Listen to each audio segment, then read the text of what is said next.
on Judgment Day. A Fairy Tale by Hans Christian Andersen. The most solemn of all the days of our life is the day we die.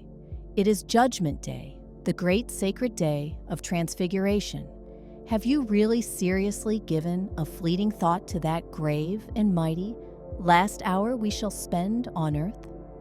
There was once a man, a staunch upholder of truth, as he was called, to whom the word of his God was law, a zealous servant of his zealous God. With a stern but heavenly look, the angel of death stood at his bedside. "The hour has come. You shall follow me," said Death, and touched the man's feet with ice-cold fingers, and his feet became like ice. Then Death touched his forehead, and lastly his heart, and when it burst, the soul was free to follow the angel of death.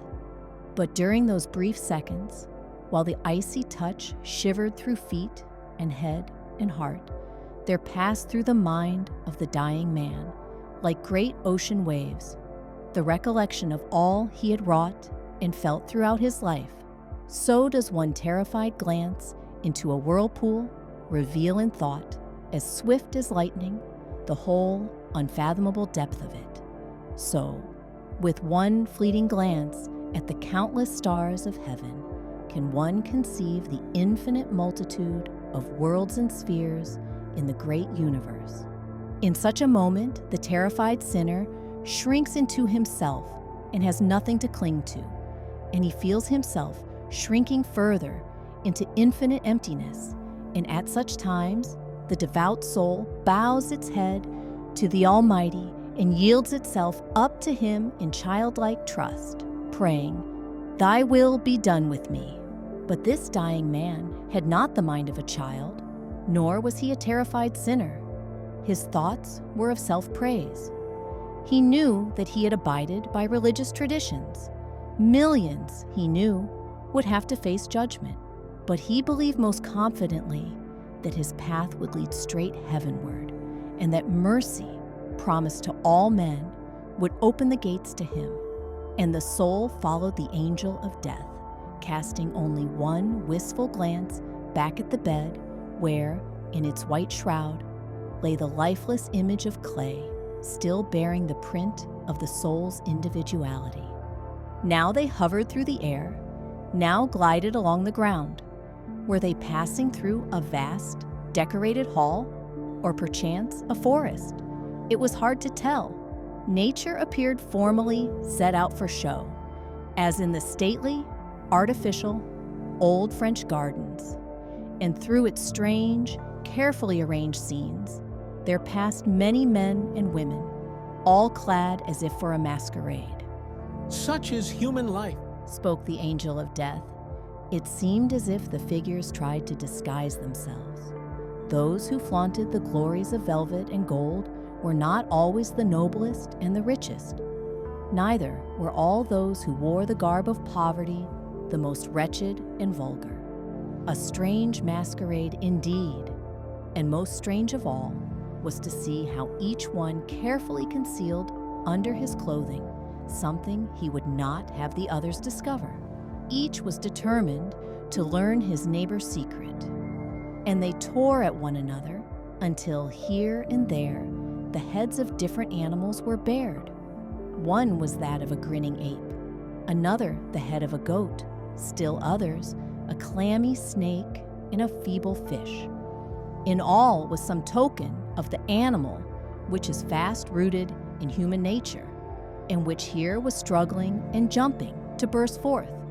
And however closely a person might hold his garment over it to hide it, the others would never rest until they had torn aside the veil, and all kept crying out, "Look here! See, it is he! It is she!" And everyone mockingly laid bare his fellow's shame. "Then what was the animal in me?" inquired the soul. The angel of death silently pointed to a haughty form around whose head spread a bright glory of rays, with shining colors, but in whose heart could be seen lurking, half hidden, the feet of a peacock, The spreading glory above was merely the speckled tail of the peacock. As they passed on, huge birds shrieked horribly at them from the boughs of trees. In voices harsh but clear, intelligible and human, they cried, "You who walk with death, do you remember me?" All the evil thoughts and lusts that had lurked within the man from birth to death now called after him in forbidding tones. "Do you remember me?" For a moment, the soul shuddered, for it recognized the voices. It could not deny knowledge of the evil thoughts and desires that were now rising as witnesses against it. In our flesh, in our evil nature, nothing good lives, said the soul. But at least with me, thoughts never turned into action. The world has not seen their evil fruit. The soul rushed on to escape the ugly screams, but the huge black birds swept in circles, screaming out their vicious words louder and louder, as though they wished to be heard to the ends of the world. The soul fled like a hunted stag, and at every step stumbled against sharp flintstones, painfully cutting his feet on them. How came these sharp stones here? They seem like mere withered leaves lying on the ground. Each stone is some careless word you have spoken, which wounded your neighbor's heart far more deeply than these sharp flints that now hurt your feet. I never thought of that, cried the soul. "Judge not, that ye be not judged," rang through the air. In a moment, the soul recovered from its self-abasement. We have all sinned, but I have kept the law and the gospel. I have done what I could do. I am not like the others. And then he stood at the gates of heaven itself, and the angel who guarded the entrance asked, "Who are you? Tell me your faith, and show it to me in your works." I have faithfully kept all the commandments, replied the soul proudly. I have humbled myself in the eyes of the world. I have hated and persecuted evil and those who practice it, and I would do so still, with fire and sword, had I yet the power. "Then you are a follower of Muhammad," said the angel. I? Never. "He who strikes with the sword shall perish by the sword," thus spoke the Son. "His religion you do not have. Are you then perchance one of the children of Israel, who with Moses said, 'An eye for an eye, and a tooth for a tooth'? I am a Christian. I see it neither in your faith, nor in your actions. The teaching of Christ is forgiveness, love, and mercy." Mercy!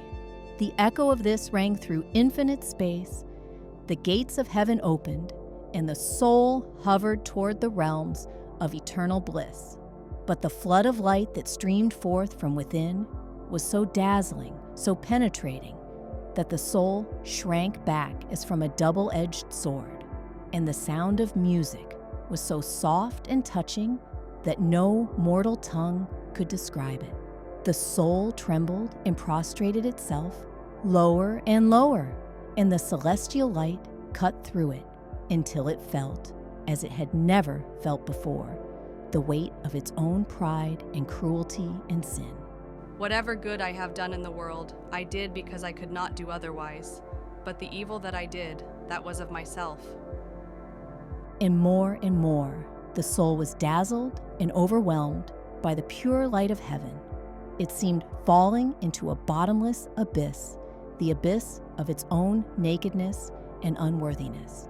Shrunk into itself, humbled, cast out, unfit for the kingdom of heaven, trembling at the thought of the just and holy God, hardly dared it to gasp, "Mercy."